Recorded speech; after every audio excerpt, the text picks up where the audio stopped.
Namaskar friends, welcome to session 11 in our course on processing of polymers and polymer composites. In the last 10 sessions we have covered the basic aspects of plastics, that is thermosets and thermoplastics.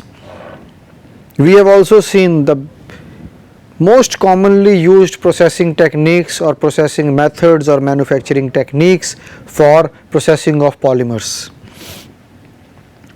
We have covered casting, thermoforming, extrusion, injection molding, and tried to cover up these processes with 3 or 4 factors in our mind. That is, what is the fundamental working principle of the process. That is the first thing that we have tried to cover.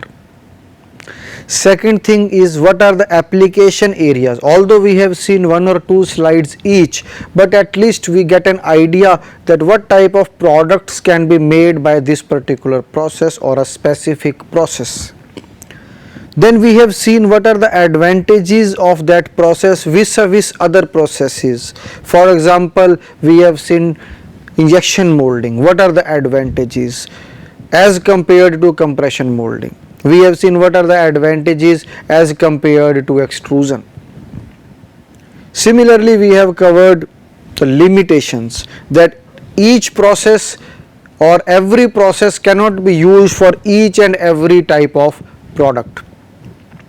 It can be used for a specific category, specific class of products only. For example, compression molding can be used majorly for flat type of products in which we are working in X and Y domain only, and the Z domain is limited to a particular thickness only. If we have a completely 3-dimensional product, all 3 dimensions X, Y and Z are in appreciable numbers or appreciable dimensions. In those cases, our compression molding process may not be that useful. Similarly, injection molding we have covered, which is used for thin walled sections only. If the thickness of the wall is too large, we may not go for injection molding process. Similarly, extrusion is used for long sections, continuous manufacturing of long sections or long products having a constant cross section, cannot be used for a variable cross sections. Therefore, there are limitations of each and every process. So, why I am revising this thing? Because now we are entering into the next stage.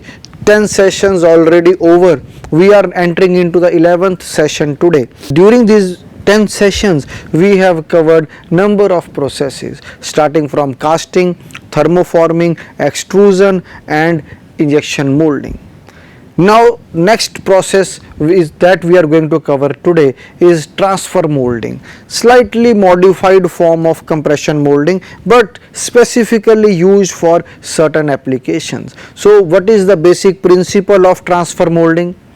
Where this process is used, what are the advantages, what are the limitations, and then we will try to understand the process mechanism with the help of a simulation or a video. So, let us start our discussion related to transfer molding. Similar process of transfer molding is used for processing of polymer based composites also, that we will cover in our later part when we will discuss the processing techniques for polymer matrix composites or polymer based composites, and the process there is named as the resin transfer molding, RTM, and is a commercial process for processing of polymer based composites or polymer matrix composite. But processing of neat polymers or processing of neat plastics, we are using the word transfer molding. So, sometimes the learners may get confused that what is the difference between transfer molding and resin transfer molding. So, the basic principle as far as I know is the similar working principle, but we use resin transfer molding more often in case of composite parts where the polymer is reinforced with certain types of fibers or certain types of continuous fibers. So, we will see resin transfer molding later, but today let us start our discussion with transfer molding process. Now, transfer molding you can see on your screen. So transfer molding process combines the principle of compression and transfer of the polymer charge. So as I have told you, it is a slightly modified form of the compression molding process, and I think I was not able to emphasize in the beginning of today's session. We have also covered the process of compression molding in one of our previous sessions, and therefore this process we will see will be slightly advanced version of the compression molding that we have seen. If you remember, in the compression molding process we have seen there is a bottom half of the mold and there is a top movable part of the mold, and in between we keep our charge or the raw material, and finally when the two mold halves close, we control two important parameters, that is the temperature as well as the pressure that we are applying. And finally we hold this charge between the two parts of the mold as per the requirement, and after the holding time we open the mold and take out our product, and there is a ejector type of arrangement that gives a slight tap on the part so that it is popped out or it is pushed out of the mold cavity. The cavity between the two halves of the mold conforms to the shape of the final product that we want to produce. So that is the basic working principle of compression molding. So here also in this process we will have a split mold, only two-part mold, and the charge will be pushed into the mold, and then finally when the mold will open we will take out our product. Again I am emphasizing same thing, I repeat number of times so that it gets ingrained in your thinking process. That is that for any plastic processing technique, three important parameters have to be taken into account. We have to ensure the melting of the plastic, we have to ensure the forming of the plastic into the desired shape, and we have to ensure the cooling of the plastic so that it takes the desired form. So that is again going to happen in transfer molding process also, and if you see on your screen, it is a slightly modified form of compression molding, and here as the name suggests, transfer molding. So what is going to transfer in this case? That may be a question in one of the interviews for all of you, that transfer molding, what is being transferred? So what we are transferring here is the polymer melt. So we will melt the polymer and then we will transfer it into the mold cavity. Now in injection molding process also we are injecting the polymer into the mold cavity. So that can also be, maybe we can say that transferring of polymer melt is taking place there also, but in that case the process is slightly different. But here the melt will be transferred with the help of a plunger arrangement into the mold cavity, and that we will try to understand here. So the resin is transferred from the transfer pot to the mold. So we will see in the diagram what is a transfer pot, where the charge or the raw material is stored, how it is heated, and how it is pushed through to the mold cavity through the sprue. In this case no extra pressure is applied. So if you see in injection molding, we apply the pressure through the rotating screw and the molten plastic is pushed into the mold cavity through the nozzle. But here we are not applying any additional pressure, only the plunger will apply maybe a little bit of force, maybe its own the force by its weight only. There is no additional force or pressure that we are applying. It is the weight of the plunger that may force the plastic through the sprue into the mold cavity. So additional pressure, maybe pneumatic or hydraulic pressure, we are not applying in case of transfer molding. A very simplistic representation of the transfer molding process on your screen. We can see here there are heaters on, these are the heaters here, these are the heaters, this is the plunger, here we have the transfer pot, and the raw material in the polymer melt form will be available here, or we will put the raw material here and we will heat it so that it attains the desired viscosity that is desirable to push it through the sprue into the mold cavity. So this is the place where we are keeping our raw material, this transfer pot. There are heaters here because in every plastic molding process we have to supply heat in order to heat it to its desired temperature. So the raw material is stored, heating arrangement is there, and then this plunger comes down. This on your screen you can see, this is the plunger that will come down. This plunger will move in this direction, and once this comes down, this charge or the plastic, molten plastic that is available here will be pushed down through this sprue into the mold cavity. Now here you can see the mold cavity is again in two halves, the bottom half and the top half. So it is in two halves, bottom and the top. And how the product will be taken out? Once the process is over, the top half will move up and the bottom half, there is a ejector pin here. The product will be in the bottom half only, and the ejector pin will give a slight tap on the molded part, and the molded part will be pushed out. And here you can see, this is the molded part.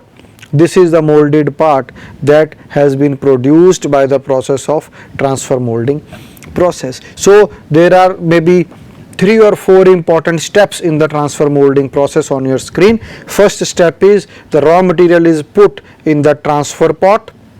This is the transfer pot on your screen. The raw material is put on the transfer pot. It is heated with the help of heating arrangement. Once it has attained the temperature for transferring it into the mold cavity, as well as it has attained the viscosity, it is pushed naturally by the using the plunger through the sprue into the mold cavity. Now the two halves of the mold will remain closed until the complete curing of the product has taken place. Once the complete curing has taken place, the two mold halves will open, the upper half will move away, and the product or the molded part will stick to the lower half of the mold. And finally, pneumatically or hydraulically, we may use the ejector pin to give a slight tap on the molded part, and we will get our final product. So this is the basic working principle of transfer molding process. So now let's read it step by step.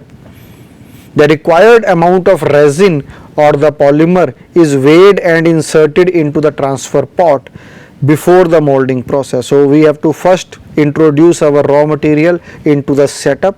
The resin is preheated in the transfer pot. There is heating arrangement all around the transfer pot. The transfer pot is heated by the heating elements above the melting point of the resin. So we have to heat the resin above the melting point of the polymer.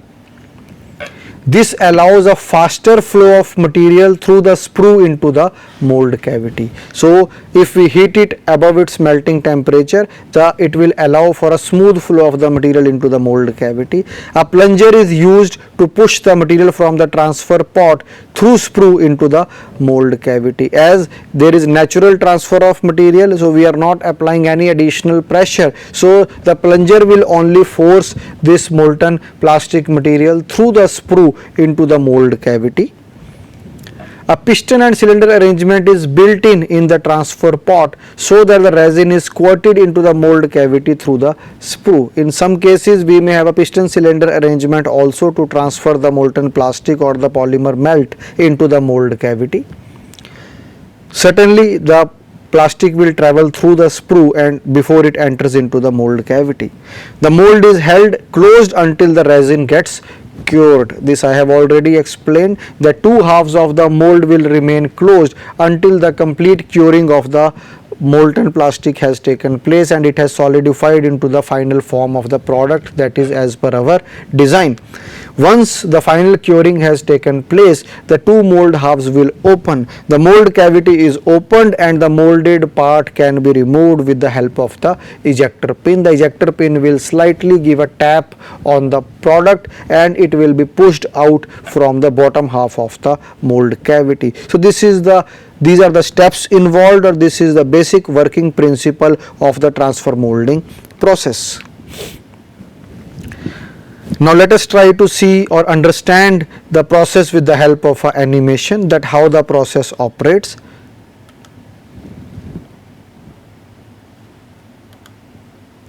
The Source of the video is also given, it is again YouTube.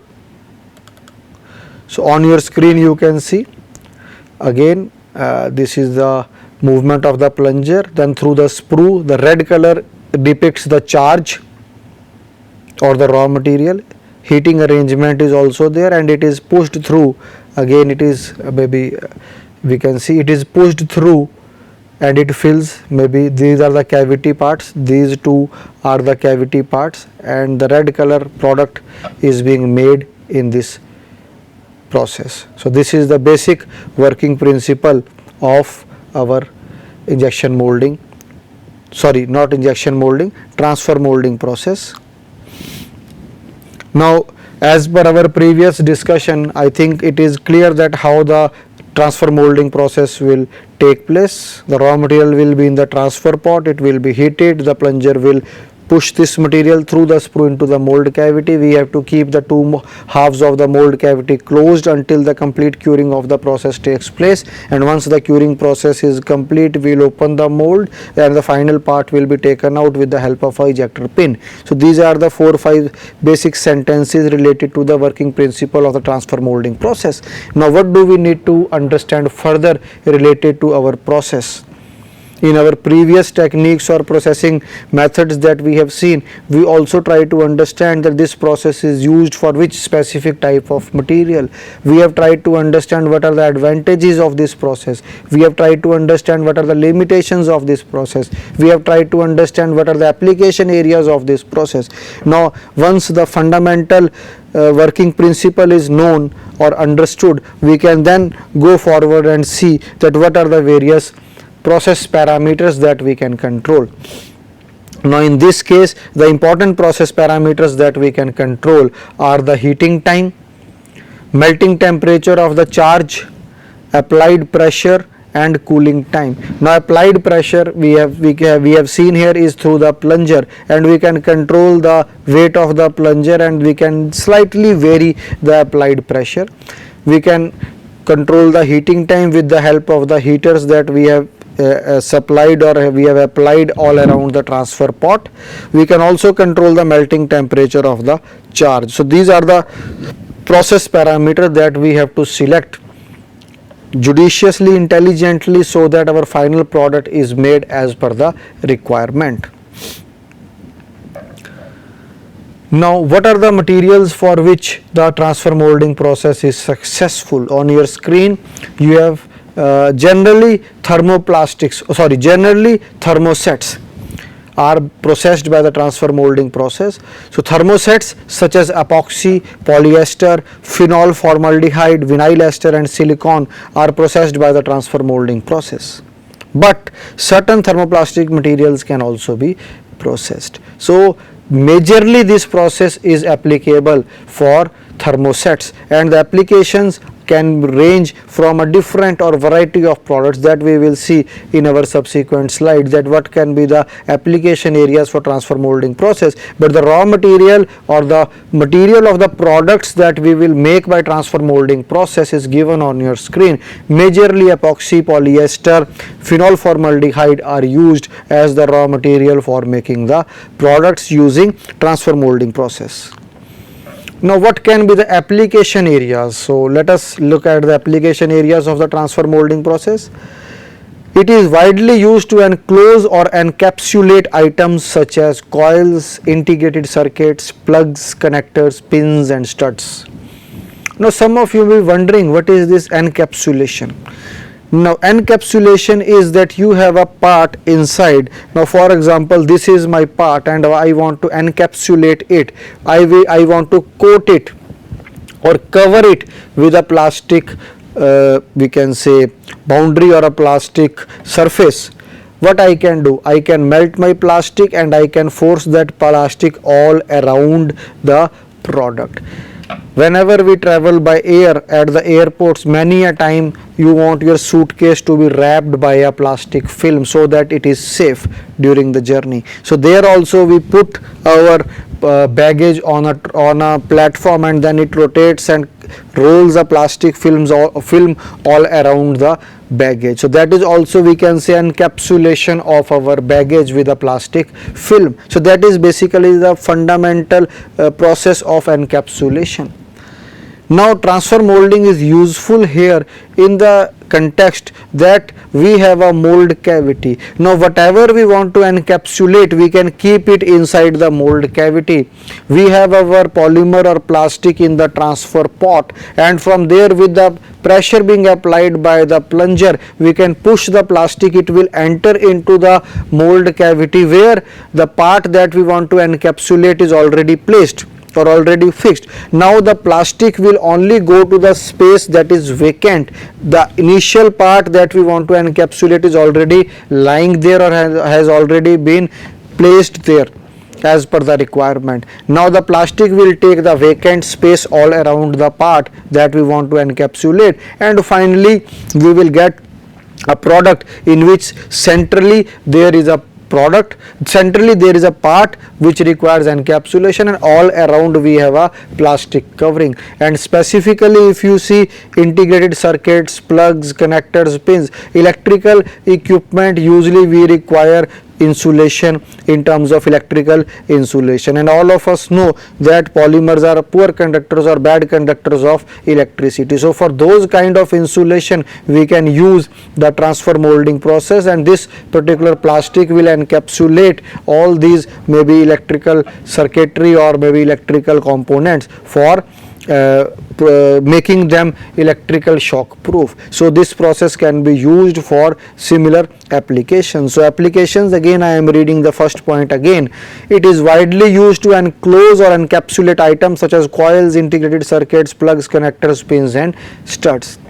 Similarly, it is suitable for molding with ceramic or metallic inserts which are placed in the mold cavity. So these metallic or ceramic inserts can be pre-placed inside the mold cavity, located at strategic positions in the mold cavity, and then we can force the plastic through the sprue into the mold cavity. Plastic will occupy all the vacant place or open spaces and will encapsulate these metallic or ceramic inserts, similar to the first point where we can encapsulate coils or integrated circuits. When the heated polymer fills the mold, it forms bonding with the insert surface. So there can be a bonding between the insert and the plastic that we have transferred from the transfer pot through the sprue into the mold cavity. It is also used for manufacturing radio and television cabinets and car body shells. These are another applications of transfer molding process. Here you can see the applications of transfer molding process. Different types of parts can be made. Some maybe spherical parts can be made, oval shaped parts can be made, cylindrical parts can be made. Now the shape of the final product will definitely depend upon the type or the shape of the mold cavity, and encapsulation process can also be done. Maybe some metallic parts can be encapsulated with the polymer using the transfer molding process. So this particular application of encapsulation can be used in our composite materials also. When we will be discussing our resin transfer molding process, we will see that we pre-place or we will place our reinforcement in the mold before transferring the polymer through the sprue into the mold cavity. So our raw material will be a combination of two things, that is fibers that are already there in the mold cavity, the polymer that is there in the transfer pot. After heating it, after melting it, we will push that polymer and it will go and it will be used as a matrix material in the composite. Our reinforcement is already placed in our mold cavity. So the resin transfer molding process then will lead to a composite part in which we have a reinforcement in the form of fibers and the matrix in the form of the polymer which we have transferred from the transfer pot. So here also maybe these are the important application, and similar type of thing we have already studied in our extrusion process also, where we have seen the jacketing type of extrusion process, in which coil is coming from maybe one direction and then the polymer is flowing and then they are getting combined, and finally we get a covered wire or a covered rod which we can use for our thermal insulation or can use for our electrical insulation purposes. So over jacketing extrusion process also can lead to in encapsulation of the rods or the wires with the plastic layer on top of that. So here also, depending upon the shape, because there we have seen the wire as a raw material only, but here different types, maybe if it is a flat surface we want to encapsulate it with a plastic cover, that can be done in case of transfer molding process. Now let's quickly look at the advantages and limitations of transfer molding process. Advantages on your screen: high production rate as compared to the normal compression molding process, faster setup time and lower setup cost than injection molding. So the machines or the transfer molding machines are relatively cheaper as compared to the injection molding machines. Lower maintenance cost than injection molding, so the running cost is also low. Plastic parts with metal inserts can be processed. As we have seen, the metallic inserts can be placed in the mold and then you can transfer the polymer from the transfer pot through the screw into the mold cavity, and they will be covered by a layer of polymer or the plastic. So better flexibility in part design, that is possible, that will depend upon the mold cavity or the design of the mold. Durable and dimensionally stable parts can be made, and uniform thickness of parts can be ensured using the transfer molding process. What are the limitations? Many times it may lead to wastage of material. Production rate lower than the injection molding, because injection molding is a commercial industrial scale process, and when fully optimized we can get number of parts. In the previous session on injection molding we have seen that cycle time may vary from 2 seconds to 60 seconds, which means in injection molding we can get a product every 2 seconds. That is the capability of injection molding process, but this process may not be that fast. Moreover, we have seen that this process is useful for thermosets, and thermosets have an adequate range of curing time. So therefore this process will not be as fast as the injection molding process, because injection molding process is majorly used for thermoplastics which have to be cooled for making them solid. So if you remember, we have cooling coils all around the mold cavity. We have to force the cooling of the part inside the mold so that our process cycle becomes quicker and faster. So we cannot compare transfer molding in terms of the cycle time as in comparison to injection molding, because injection molding is a very fast process and transfer molding is a relatively slower process. So the production rate in case of transfer molding will be less. Moreover, in case of transfer molding there are chances of air that gets trapped in the mold. So these are the limitations of the transfer molding process. With this we come to the end of our session on transfer molding. I think whatever discussion we have done today, at least the fundamental working principle of the process is clear to all the learners. We have tried to understand it with the help of a video also, as well as we have tried to understand the advantages, limitations and application areas of the transfer molding process. In our subsequent session we will try to address another process that is used for processing of polymers. Thank you.